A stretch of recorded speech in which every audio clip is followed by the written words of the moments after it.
On a warm summer afternoon, June 15th, 2017, David Kennerly, a quiet but charming 30-year-old man, was walking in the woods near the village of Willow Creek. This small village, located in the Catskills Mountains, is known for its natural beauty and peaceful atmosphere. David was looking for good pieces of wood for his crafts at the local lumber yard.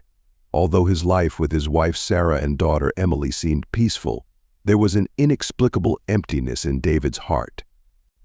The fateful encounter took place when David ran into Brad McCormick, a 70-year-old man who had lived alone in this village all his life. Brad, with his silver hair and wrinkled face, had the tough appearance of a man who had experienced life. When David started talking to him, Brad quickly realized David's passion for wood. He takes David to areas of the forest where precious woods are found, and from there their relationship slowly blossoms. Brad, a hunter and survivalist, has been a loner for decades, keeping his sexuality a secret. Meanwhile, David, a sensitive man, begins to feel a special connection with Brad. Every time they meet, something seems to draw them closer together. David and Brad's meetings became more frequent. They spent many afternoons together talking about life, the past, and dreams. David felt comfortable with Brad, something he had never experienced with anyone else. Meanwhile, Brad began to develop feelings that he had not dared to face for many years. One evening, while they were sitting by the fireplace in Brad's cabin, David noticed that Brad's eyes seemed different than before. Brad began to share about his past, admitting that he had loved a man but, out of fear of social prejudice, he chose to live alone. Brad's words left David speechless because, in his heart, similar feelings were forming. From then on, the feelings between them gradually changed from friendship to a deeper love. They began to hold hands, exchange warm hugs, and even tender kisses. Every time he was with Brad, David felt a strong temptation, a new emotion he had never experienced before. The feelings between David and Brad grew deeper and deeper. They began to have secret dates, away from the prying eyes of the villagers. In the cabin deep in the woods, they found a private space where they could be themselves without fear of anything. Hugs and kisses became familiar, and gradually they could not resist going further. One rainy night, when both were sitting by the fireplace, Brad gently placed his hand on David's shoulder, looking deep into his eyes. Without a word, both knew what they were thinking. They found each other in a passionate kiss, which led to a passionate night that both of them would never forget. Their love had crossed the line of friendship, becoming an affection that could not be given up, even though they knew it was wrong. David began to feel conflicted in his heart. He loved Sarah, loved his small family, but at the same time, his feelings for Brad were equally strong. He felt guilty every time he thought about Sarah and his daughter, but he couldn't stop reaching out to Brad. Every time he was away from Brad, he felt empty and miserable. As time passed, the love between David and Brad became stronger and harder to give up. They met more often, not only in the forest but also in other places in the village, where they could secretly exchange loving glances without anyone noticing. David fell deeper and deeper into this love, to the point that he began to think about leaving everything to be with Brad. However, Brad, with his experience, realized that this relationship could not last forever. He feared that one day the truth would be exposed and would ruin both of their lives, especially David's family. However, the feelings between them had become so strong that neither of them could easily let go. After a long afternoon at the workshop, David receives a text from Brad asking him to come over immediately. Brad says he has something important to tell him and cannot delay. Feeling anxious, David quickly drives to Brad's cabin deep in the woods. When he arrives, David finds Brad sitting pensively by the window, staring out into the woods. He looks worried, a worry David has never seen before. Brad opens up, admitting that he can no longer continue the relationship. He fears that the truth will be discovered and will destroy not only his life but also David's family. David, taken aback by Brad's decision, doesn't know how to react. Part of him agrees with Brad that ending the relationship was the right thing to do. But on the other hand, He feels lost and confused at the thought of losing the friend and lover he has become so close to. The argument between them is long, tense, and emotional. As the conversation turned heated, Brad suddenly took out an old shotgun and placed it on the table. He said that if David didn't want to continue, he would end his own life to end all the suffering. Brad picked up the gun, his eyes filled with despair. "David, I can't take it anymore. If we can't be together, I'd rather end it right here." David, overwhelmed by the despair in Brad's voice, tried to wrestle the gun from him. The two struggled, the argument becoming more intense than ever. In a moment of chaos, the gun went off. The deafening sound of the gunshot echoed throughout the house, cutting through the tense atmosphere. Brad fell to the ground, blood from the wound flowing onto the old wooden floor. His eyes widened in horror and pain before slowly closing forever. A deadly silence descends on the old cabin where Brad fell, leaving behind a dark secret and a life of loneliness. David, after leaving the scene in a panic, tries to forget the terrible truth that has just happened. But images of Brad's death haunt him, keeping him from sleeping. The peace of Willow Creek is now just a curtain to hide what is really boiling underneath. David knows that Brad's death cannot be hidden forever.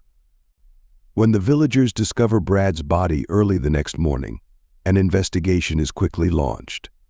The village sheriff, John Harper, a seasoned and cautious man, is assigned to find out the truth.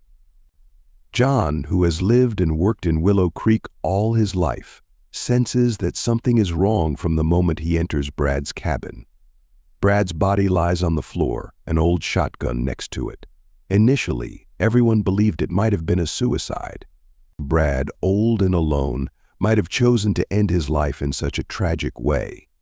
However, something about the way Brad fell and the bullet wound made John reconsider. The gun was far from Brad's hand, and small but suspicious marks on the floor suggested there might have been a struggle before the bullet was fired. As John and his team of investigators began to examine the crime scene more closely, the neighbors began to gossip. News of Brad's death spread quickly through the village, leaving everyone in shock. Some speculated that Brad may have had an accident while hunting, while others began to question the secrets he had kept hidden for so many years.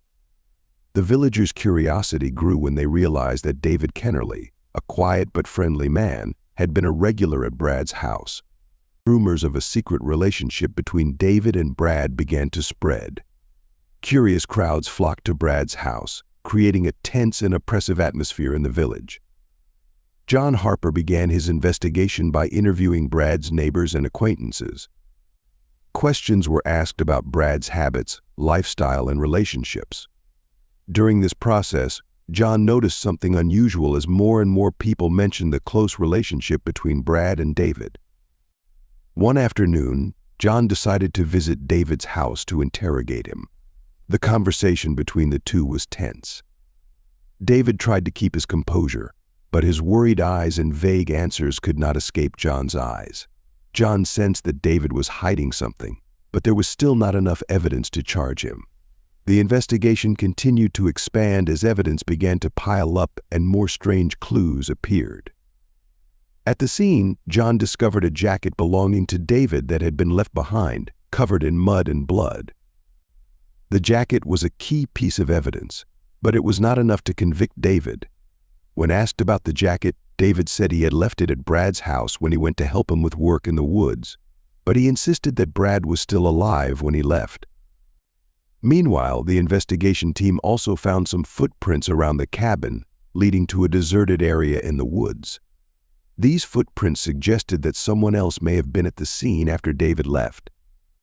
This added to the complexity of the case and forced John to reconsider all theories. A new witness, a woman named Martha, who lived near the woods, claimed that on the evening of Brad's death, she had seen an old truck parked near Brad's house.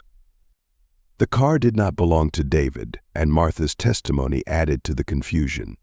She could not identify the driver, but clearly remembered the car being there for about an hour before it disappeared. Finally, late one evening, John receives an anonymous call. The voice on the phone claims to have seen David leaving Brad's house the afternoon before Brad's death. But the caller also mentions that someone else showed up at Brad's house after David left. This prompts John to bring David in for formal questioning.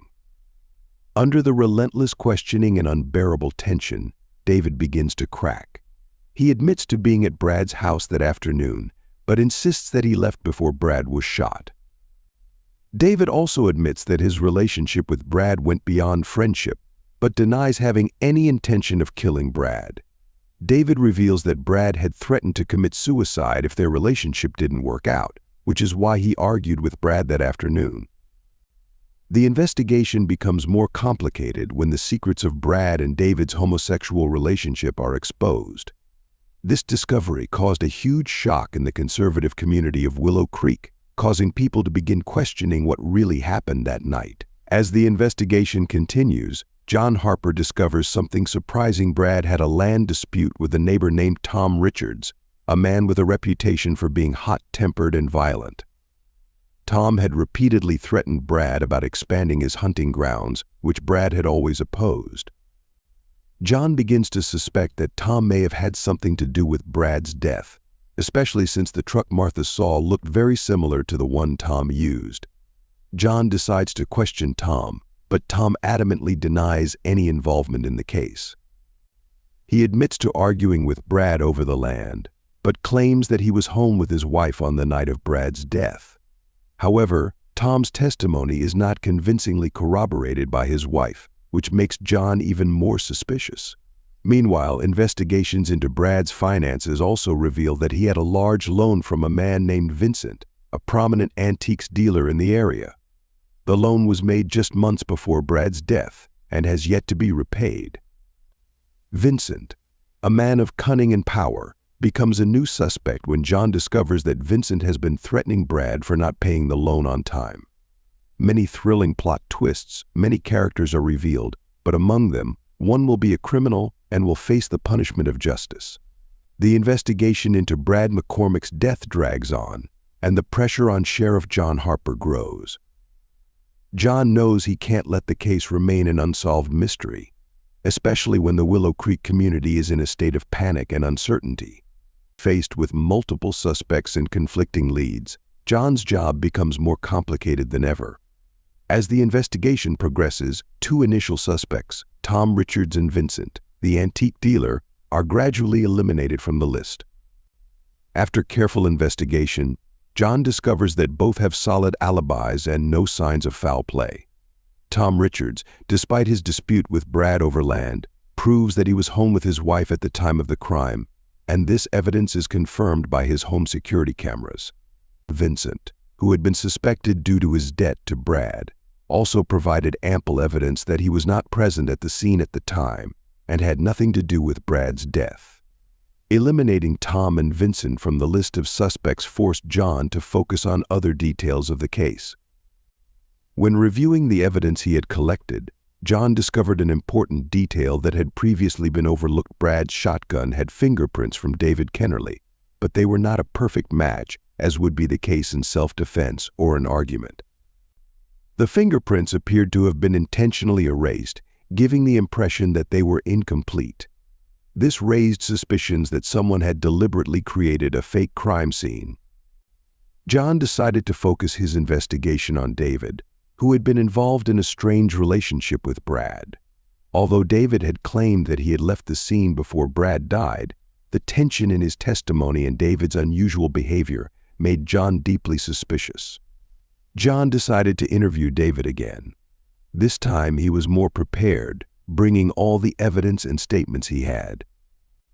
During the tense interrogation, John did not hesitate to ask pointed questions about the relationship between David and Brad, as well as about what really happened on the night of Brad's death. David began to lose his temper when confronted with questions about the fingerprints on the gun and the details of his last meeting with Brad. When John pressed David's inconsistencies in his testimony, especially about the time he left the scene, David fumbled, unable to give consistent answers.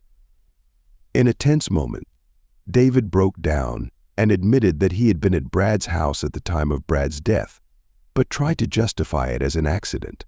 He said that after a heated argument, Brad had picked up the gun and threatened to kill himself. During the struggle, the gun went off, and Brad fell right in front of David. Even though David confessed part of the truth, John still felt that something was wrong. He knew that David was hiding an important part of the story. After further investigation, John discovered that David was not simply struggling with Brad, but actively incited the situation that led to Brad's death.